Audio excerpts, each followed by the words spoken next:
Hello बच्चों, आज आपको दिखाते हैं। देखो, ये हमारे यहाँ कोई एक ये चिड़िया है ना। देखो, ये चिड़िया है, ये कोई उड़ के आ गई।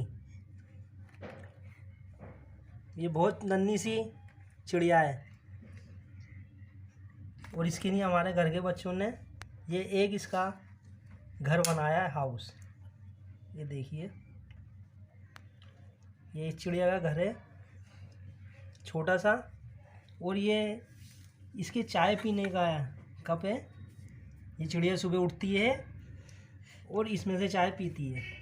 और ये इसकी कुर्सी है जो ये इस पे बैठती है जाके।